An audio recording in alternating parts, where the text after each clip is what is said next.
മതിയോ? ഇന്ന് മലപ്പുറത്ത് PK കുഞ്ഞാലിക്കുട്ടി എനിക്കെതിരെ വാർത്താ സമ്മേളനം നടത്തി ഒന്ന് രണ്ട് കാര്യങ്ങൾ പറഞ്ഞതായിട്ട് ഞാൻ കണ്ടു. ആദ്യം ഞാൻ അതിനൊരു മറുപടി പറയാം. ഒന്ന്, പുള്ളി ആരോപിച്ച ആരോപണം ഞാൻ വ്യാജ CD ഉണ്ടാക്കിയെന്നാണ്. ഞാൻ ആർക്കെതിരെയും ഒരു വ്യാജ CD ഉണ്ടാക്കിയിട്ടില്ല, ഉണ്ടാക്കാൻ ഉദ്ദേശിച്ചിട്ടുമില്ല. അങ്ങനെ ഒരു വ്യാജ CD ഉണ്ടാക്കിയിട്ടുണ്ടെങ്കിൽ അല്ലെങ്കിൽ ഉണ്ടാക്കാൻ ശ്രമിച്ചിട്ടുണ്ടെങ്കിൽ പുള്ളി അതൊന്ന് തെളിയിച്ചാൽ പിന്നെ പുള്ളി പറയും പോലെ നമുക്ക് കേൾക്കാം. രണ്ടാമത്തെ കാര്യം, പുള്ളി രണ്ടാമത്തെ ഒരു ആരോപണമായിട്ട് ഉന്നയിച്ചത് കൊട്ടേഷൻ സംഘം. ഞാൻ ഇതുവരെ മംഗലാപുരത്ത് എൻ്റെ ഓർമ്മ ശരിയാണ്, ഒരു 1-2 കൊല്ലമായിട്ട് മംഗലാപുരത്ത് ഞാൻ ആരെയും വിളിച്ചിട്ട് പോലുമില്ല. എൻ്റെ ഫോൺ നമ്പേഴ്സ് തരാം, നിങ്ങൾ കണ്ടുപിടിച്ച് പറയും. ഏതെങ്കിലും ഒരു കൊട്ടേഷൻ സംഘവുമായിട്ടോ ബന്ധപ്പെടുകയോ ബന്ധപ്പെടാൻ ശ്രമിക്കുകയോ ഞാൻ ഉണ്ടായിട്ടില്ല. പിന്നെ വേറൊരു കാര്യം, കഴിഞ്ഞ 1 കൊല്ലമായിട്ട് ഞാൻ സ്റ്റേറ്റ് വിട്ടു പോയിട്ടില്ല. എനിക്ക് കോടതിയുടെ റെസ്ട്രിക്ഷൻ ഉണ്ട് സ്റ്റേറ്റ് വിട്ടു പോകുന്നതിന്.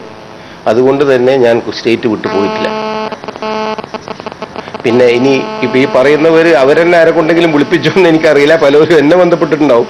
അവർ കൊട്ടേഷൻ സംഘമാണോ അല്ലേന്നൊന്നും എനിക്കറിയില്ല. ഏതായാലും ഈ 2 കാര്യവും ഞാൻ നിഷേധിക്കുകയാണ്.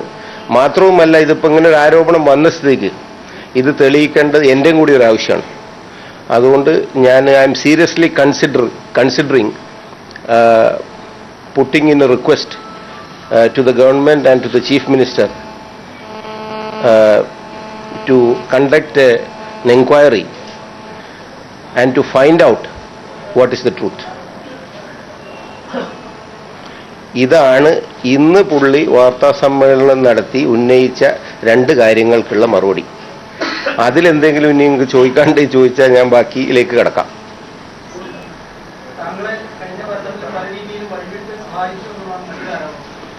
അത് പുള്ളി ഒന്ന് വ്യക്തമാക്കിയാൽ, ഏത് രീതിയിലാണ് പുള്ളി എന്നെ സഹായിച്ചത് എന്ന് പറഞ്ഞാൽ എന്നാലല്ലേ എനിക്ക് മറുപടി പറയാൻ കഴിയുള്ളൂ. അതുകൊണ്ട് പുള്ളി പറയട്ടെ, ഇയാൾക്ക് ഇന്നത് ഞാൻ ചെയ്തു കൊടുത്തു എന്ന് പറഞ്ഞാൽ അതിന് ഞാൻ അപ്പം മറുപടി പറയാം. ഞാൻ പുള്ളിയുടെ അടുത്ത് ഒരാവശ്യമായിട്ട് ചെന്നിട്ടില്ല, അങ്ങനെ ഒരു ആവശ്യം ഉന്നയിച്ചിട്ടുമില്ല.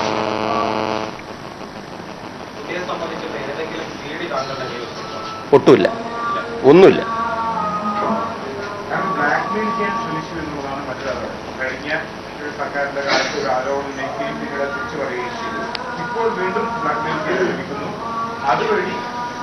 ആര് മുഖാന്തരമാണ് ഞാൻ പുള്ളിയെ ബ്ലാക്ക്മെയിൽ ചെയ്യിക്കാൻ ശ്രമിച്ചു എന്ന് പറഞ്ഞാൽ നന്നായിരുന്നു. കാരണം ഞാൻ പുള്ളിയുമായിട്ടൊരു 1.5 കൊല്ലമായിട്ട് ഇതുവരെ ഫോണിലോ നേരിട്ടോ ബന്ധപ്പെട്ടിട്ടില്ല. അപ്പൊ പിന്നെ ആര് മുഖാന്തരം ഞാൻ ബ്ലാക്ക്മെയിൽ ചെയ്തത്? അത് പുള്ളിയാണല്ലോ പറയേണ്ടത്.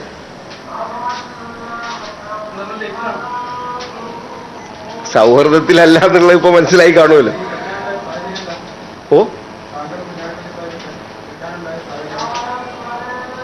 അല്ല, അത് ഒരു കാരണമല്ല, പല കാരണവും കാണുമായിരിക്കും. ഇതൊക്കെ രാഷ്ട്രീയമല്ലേ. നമുക്ക് മുൻകാല രാഷ്ട്രീയ പരിചയമൊന്നും എനിക്കില്ല. ഇതിനു മുമ്പും പുള്ളി മന്ത്രിയായിട്ട് ഞാൻ തിരുവനന്തപുരത്തേക്ക് 5 കൊല്ലത്തിനടുക്ക് ഒരു പ്രാവശ്യമേ തിരുവനന്തപുരത്തേക്ക് തന്നെ പോയിട്ടുള്ളൂ ആ കാലഘട്ടത്തിൽ.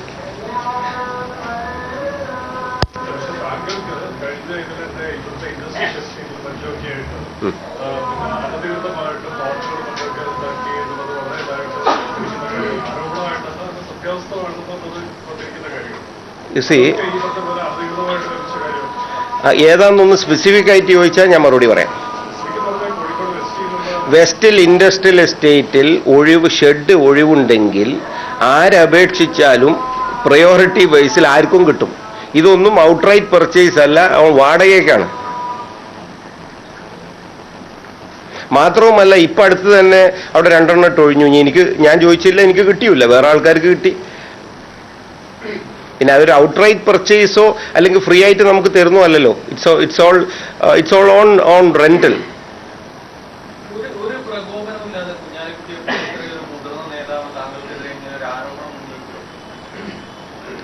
ഞാനല്ലല്ലോ അതിന് മറുപടി പറയേണ്ടത് പുള്ളിയാണ്. പക്ഷെ ഞാൻ എന്ത് മനസ്സിലാക്കി എന്നുള്ളത് വേണമെങ്കിൽ പറയാം.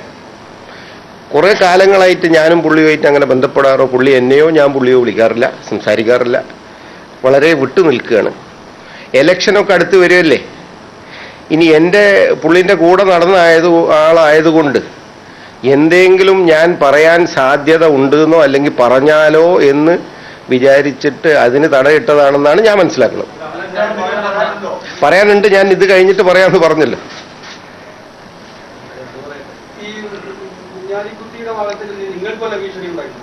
ഇഷ്ടം പോലെ. അതാണ് യഥാർത്ഥം. എനിക്ക് മാത്രമല്ല, എൻ്റെ വീട്ടുകാർക്കൊക്കെ. മാത്രമല്ല, വീട്ടുകാർക്ക് പുറമെ എൻ്റെ ഫ്രണ്ട്സിന് പോലും അവിടെ ഇനി കയറ്റിയാൽ ഞങ്ങളെ സ്ഥാപനം അടിച്ചു പൊളിക്കും, നിങ്ങളെ ഞാൻ അങ്ങനെയാക്കും ഇങ്ങനെയാക്കും എന്നൊക്കെ പുള്ളി പറഞ്ഞിട്ടുണ്ട്.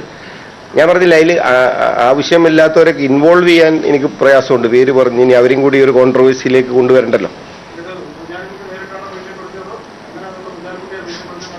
പുള്ളി ഒന്ന് പറഞ്ഞാൽ നന്നായിരുന്നു. എങ്ങനെയാ ഞാൻ ഭീഷണിപ്പെടുന്നത്? ഞാൻ 1.5 കൊല്ലമായിട്ട് പുള്ളിയുമായിട്ട് ഫോണിലോ നേരിട്ടിട്ടോ ഞങ്ങൾ തമ്മിൽ അത് പല ആൾക്കാരും മുഖാന്തരവും ഇനി പിന്നെ അടങ്ങി നിന്നാൽ ഒരു കുഴപ്പമുണ്ടാവില്ല. എനിക്കെതിരെ തിരിഞ്ഞാൽ, അയാൾക്കെതിരെ തിരിഞ്ഞാൽ നിങ്ങൾക്ക് ബുദ്ധിമുട്ടാവും എന്ന് പല രീതിയിൽ പലയിടത്തും നോ നമ്പർ എന്ന് പറഞ്ഞിട്ടുള്ള നമ്പറിൽ വരെ എനിക്ക് ഫോൺ വന്നിട്ടുണ്ട്. അതല്ലേ ഉള്ളൂ. അല്ല, ഞാൻ ഈ പറഞ്ഞ ആരോപണത്തെ പുള്ളിന് മറുപടി പറഞ്ഞു കഴിഞ്ഞല്ലോ. ഇനി അതേക്കുറിച്ചിട്ടൊന്നും ചോദിക്കാനില്ലെങ്കിൽ ഞാൻ നെക്സ്റ്റ് ഇതിലേക്ക് കടക്കും.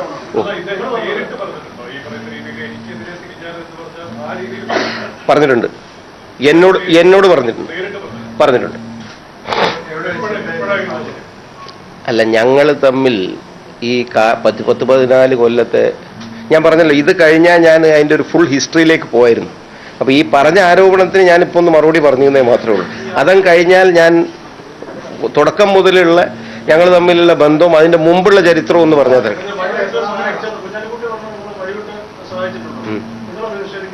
100%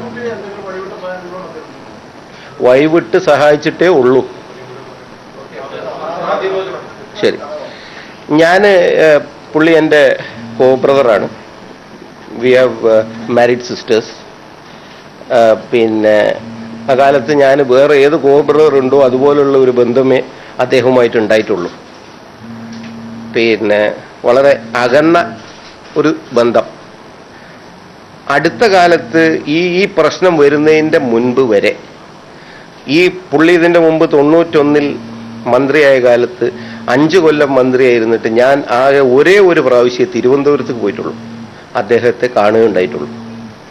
അപ്പൊ തന്നെ അറിയാമല്ലോ ഞങ്ങളെ റിലേഷൻഷിപ്പിനെ പറ്റി. It was just A mere co brother relationship, that's all. ഒരു സഹായം അങ്ങോട്ട് ചോദിക്കേണ്ടി വന്നിട്ടില്ല, പുള്ളി ഒരു സഹായം എനിക്ക് ചെയ്തു തന്നിട്ടുമില്ല. ഈ ഐസ്ക്രീം പാർലർ കേസ് വെളിയെ വന്നപ്പോഴാണ് പുള്ളി എന്നെ ബന്ധപ്പെടുകയും പിന്നെ ഇതുമായി പുള്ളി ഓരോ ആവശ്യങ്ങളായിട്ട് വളരെ സ്ലോലി തുടങ്ങിയൊരു സംഗതിയാണ്. ഇതന്വേഷിക്ക്, അവിടെ പോ, ഇവിടെ പോ എന്ന് പറഞ്ഞ് തുടങ്ങി. അതൊരു വലിയ ലെവലിലെത്തി.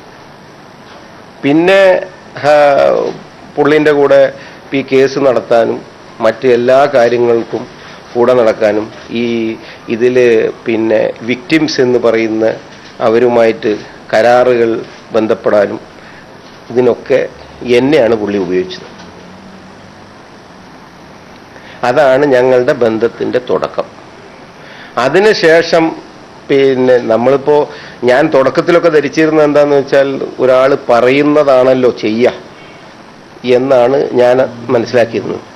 രാഷ്ട്രീയത്തിൽ അതല്ല എന്ന് മനസ്സിലാക്കുമ്പോഴത്തേക്കും എനിക്ക് വളരെ വൈകിപ്പോയി.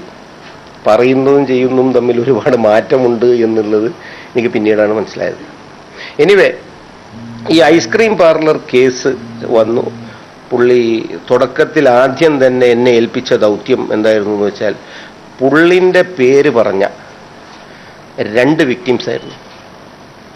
ഈ 2 വിക്ടിംസിൻ്റെ അടുത്തുനിന്നും ഒരു അഫിഡവിറ്റ് തയ്യാറാക്കി വാങ്ങുക എന്നായിരുന്നു എന്നോട് ഏൽപ്പിച്ച ദൗത്യം. അതിൻ്റെ ഒറിജിനൽസ് 1996 ഉണ്ടാക്കിയ ഒറിജിനൽസ് ഇന്നും എൻ്റെ കൈവശമുണ്ട്. ആ പിന്നെ ഒന്ന് പുള്ളിൻ്റെ പേര് വെച്ചു ഉണ്ടാക്കി, ഒന്ന് പുള്ളിൻ്റെ പേര് വെക്കാതെ ഉണ്ടാക്കി. സോ ദാറ്റ് ഇനി പേര് വെച്ചത് ആവശ്യം വന്നാൽ അത് ഉപയോഗിക്കാം, പേര് വെക്കാത്തത് ആണ് ആവശ്യമെങ്കിൽ അത് ഉപയോഗിക്കാം എന്നുള്ള നിലക്ക് ഓരോ പെണ്ണുങ്ങളുടെ അടുത്തുനിന്നും ഈ വിക്ടിംസിൻ്റെ അടുത്തുനിന്നും 2 അഫിഡവിറ്റ് ഉണ്ടാക്കി മേടിച്ചു വെച്ചിട്ടുണ്ട്, which has been notarised by an advocate. അത് ഡ്രാഫ്റ്റ് ചെയ്തത് സുഭാഷ് ബെനഡിക്റ്റ് എന്ന് പറഞ്ഞ ലോയറാണ്. അദ്ദേഹം പിന്നീട് ഇവിടുത്തെ GP ആയി. GP എന്നാന്ന് തോന്നുന്നു പറയാ, കോടതിയിൽ ആയി. പിന്നെ അവിടുന്ന് അങ്ങോട്ട് പിന്നെ കേസ് നടത്തുന്ന ഓരോ വിഷയത്തിലും ഞാനാണ് അത് കൈകാര്യം ചെയ്തിരുന്നത്.